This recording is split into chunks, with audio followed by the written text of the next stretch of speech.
first of all, hopefully you can see this screen. I'm trying something new here. So we're going to be doing this starting Monday, is live streaming our lectures here. Okay. So what that means, if you're not here or present during this day, so if you are a gold member and it's Monday, Tuesday, be sure to be online here. And I know you guys are, because I will be continuing to conduct class. Okay. So I'm not going to be doing like I was before, where I kind of repeat the same thing from the blue group to the gold group. So it is essential that you are on, and that you're taking notes, and that you're trying to understand what we're doing. Can you see me on the TV screen? Okay. Right here, you probably can't see it very well, but you'll be receiving a packet, okay, of information for, in this case, this is chapter 3. I know you probably can't see it, Colonial America. When we're done with the native project, you'll be receiving this, and this will be our assignments, okay, that we'll be using, okay? So you want to make sure that you hang on to this. If you need a 3-ring binder, please, first of all, if you have one, get one. If you don't have one, I have several of them here in my room. Just stop by my room. I'll be glad to give you one, okay? You want to make sure you keep all this organized in a binder for you, okay? All right, well, welcome. All right, so for the blue group, we lectured a little bit, and we started a little bit talking about the early explorers of the New World. I guess before I do that, please, the gold group, please make sure that you turn in your project, okay, by Friday. You must have a research paper that I check off. That even goes for the 4th hour. If you're late, you still need to turn that in, okay? I need to make sure that I have their research, that you've done that. And then your slides. Remember, 9 slides, animation, pictures, and great information, okay? Again, selfishly, I like to learn more about tribes anyway, so please make sure that you have that done. So gold group, we'll work on a little bit on Thursday, and then Friday you'll be turning it in, okay? All right, so for the rest of us on Monday, a week or half a week here, next Monday, we will be starting live teaching, okay? So be ready for that. I know you do in other classes, so it's probably not that big a deal for you. Probably more bigger deal for me than it is you. All right, so we're going to go ahead and get started here. I think you can see my screen right now. Yes? Can you see what I'm putting up here? Yeah. Okay, yeah. All right, thank you. All right, so yesterday, now if you're the gold group, don't worry about this, okay? We're going to be talking about this on Friday, okay? So it's kind of a review for the blue, but you can listen as we go through as well.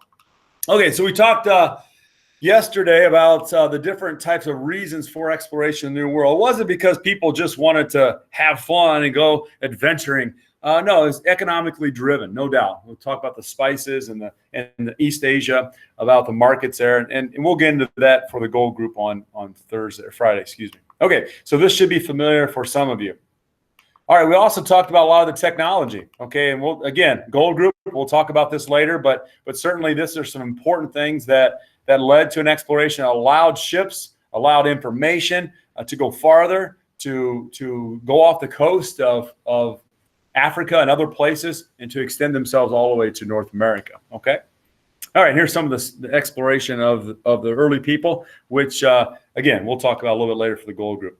We've already talked about the Columbian Exchange, and the Columbian Exchange, how important it was. Now, it was good and bad. I guess it depended on who you were, but certainly it was horrific for the Native Americans. But overall, there were some positive things. In this exchange, it wasn't just Columbus, but all the European explorers into the New World. And we've already talked about this, so make sure you understand the Columbian Exchange, okay?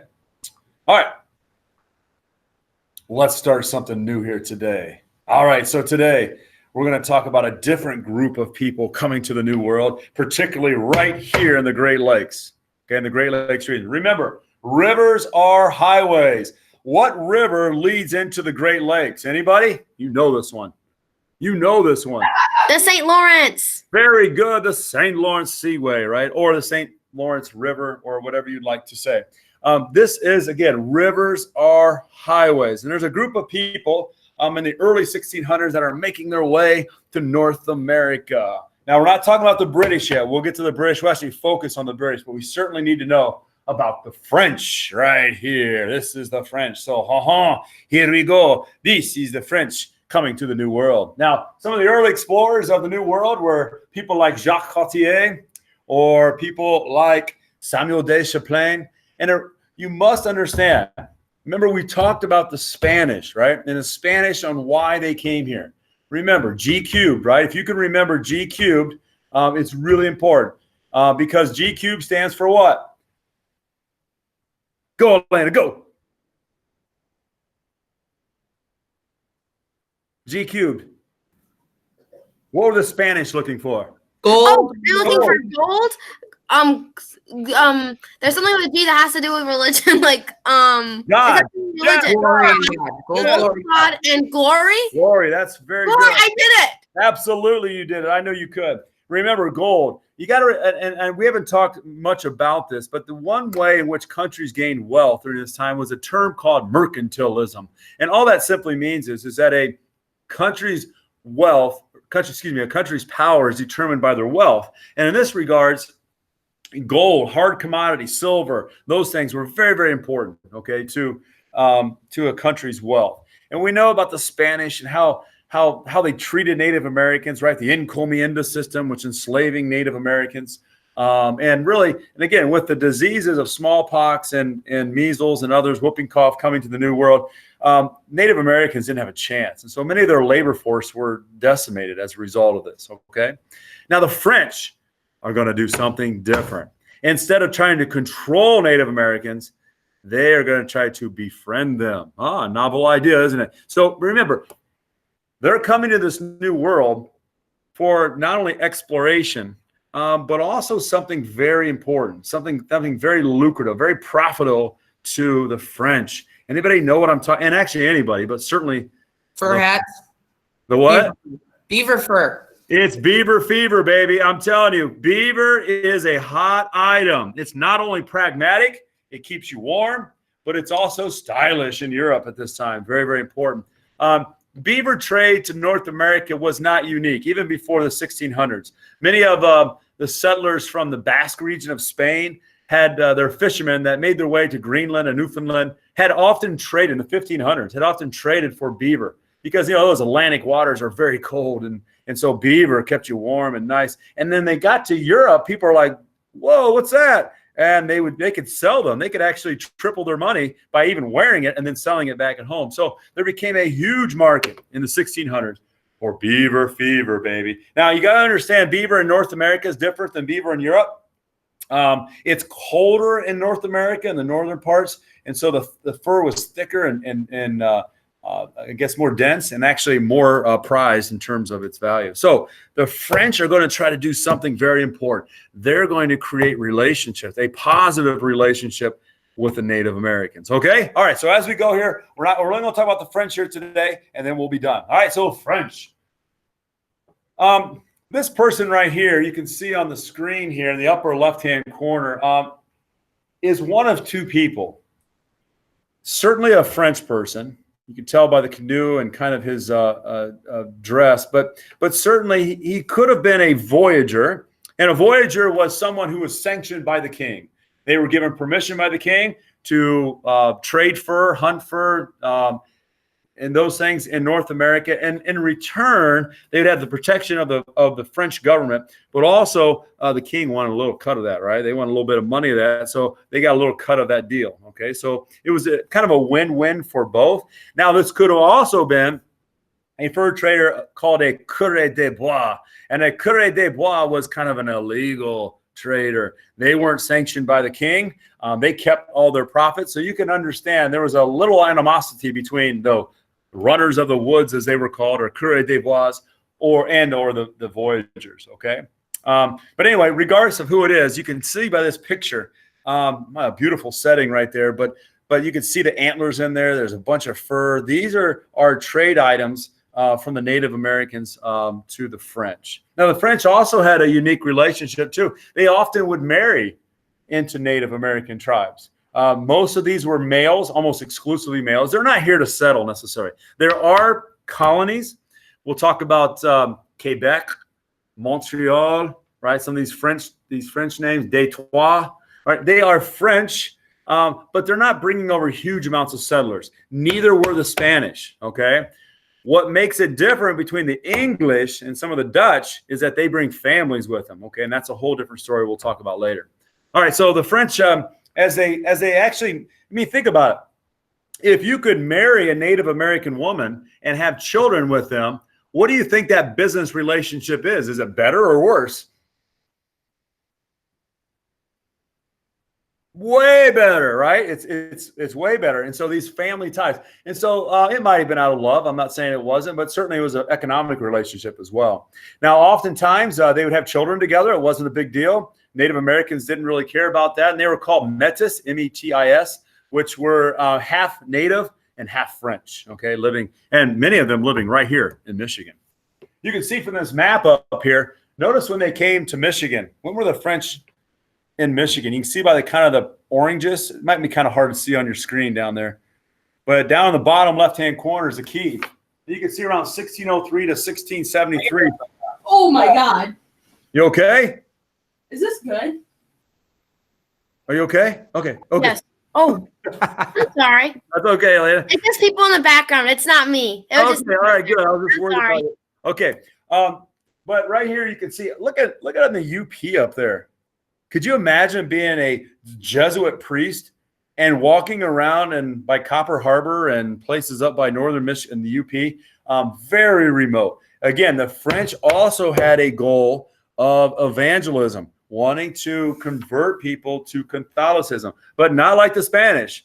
The Spanish would kind of force you to do that. The French try to build a relationship with the natives and allow them to, I wouldn't say join on their own will, but certainly we're more friendly to that. Okay. All right.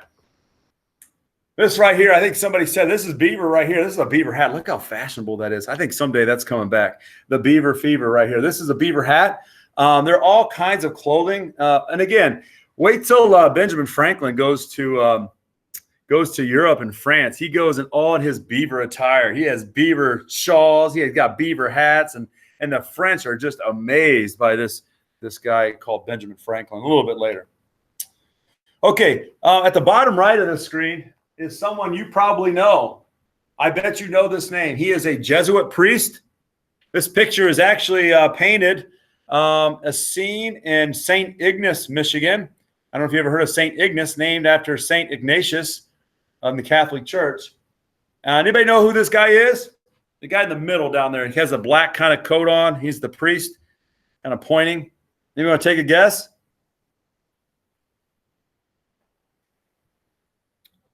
I bet you know. Ignis? Who? Ignis? No, good guess. The town of St. Ignace was named after St. Ignatius. No, this was a guy by the name. Matter of fact, we have a beach right across at Muskegon Lake called Pierre Marquette. Have you heard of Pierre Marquette? Yes, I know you have. Over there by Bluffton, over there on the other side of the lake. Pierre Marquette, notice how it's spelled. P-E-R-E. Pierre. So who's my French people, right? That's for what? That means father, right? Father Marquette. So that beach over there is really called Father Marquette. And this is Jacques. This is called Father Jacques Marquette. He is a French Jesuit priest that made his way into the Great Lakes region. I am quite certain that this man right here most likely had came right into Muskegon Harbor, right into Muskegon Lake here. He would have been traveling up this way. I'll kind of tell you a little bit of his story. He came to the New World and he started to evangelize in the Catholic Church here. And he sets up the first mission in St. Ignace. But he wasn't done there. He went to the Mississippi River with a guy named Louis Joliet. I may have heard of Joliet, Illinois, named after. He goes to Chicago. Well, it wasn't Chicago at the time, but he takes the Chicago River. He goes down the Mississippi River. They actually run into some Spanish, and that was very dangerous. So he turns back around, and they come back up through the Mississippi River to Lake Michigan. Now, the story goes is that he sailed right past here, right in Muskegon. Imagine in the 1670s, passed right through here, and he died in Ludington, Michigan. If you've ever been up to Ludington before, there's a big cross up there. I don't know if you've ever seen that before. There is a monument there for Father Jacques Marquette. So we have a lot of local history right here from the French Jesuits. So that's pretty cool, huh?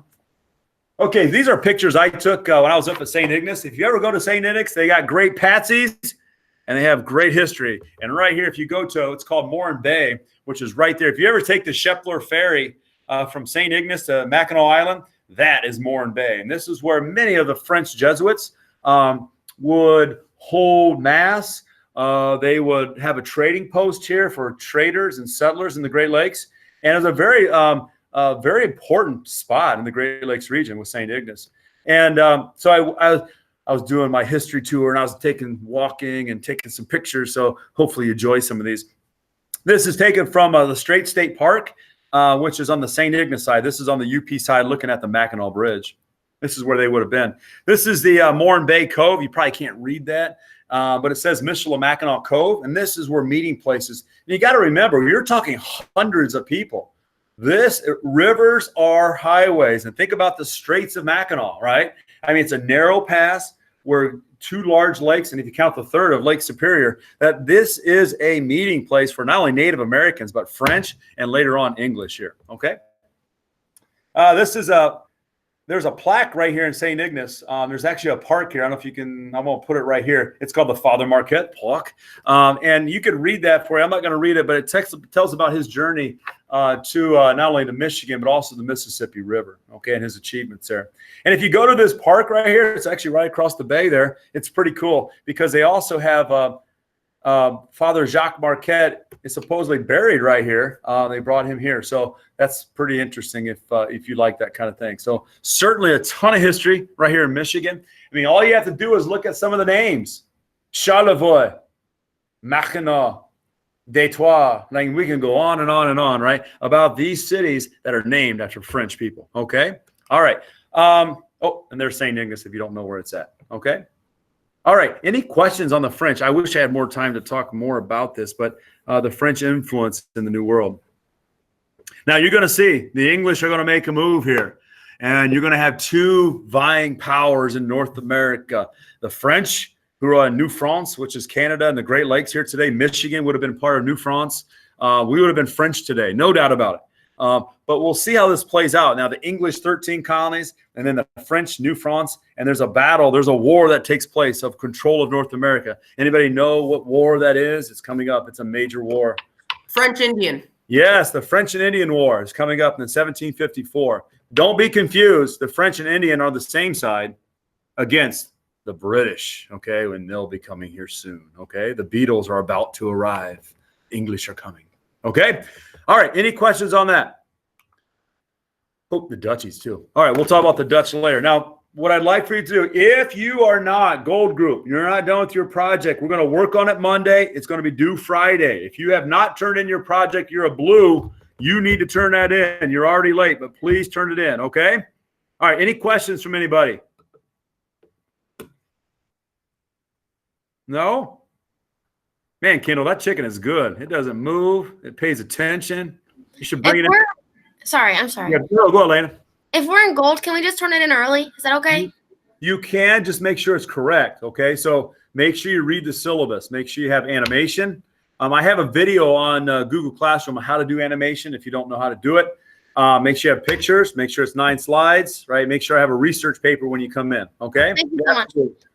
Absolutely, you can. Okay? All right, any other questions from anybody? All right, great. I want you to have a wonderful, awesome day, and we shall see some of you tomorrow. Have a great day.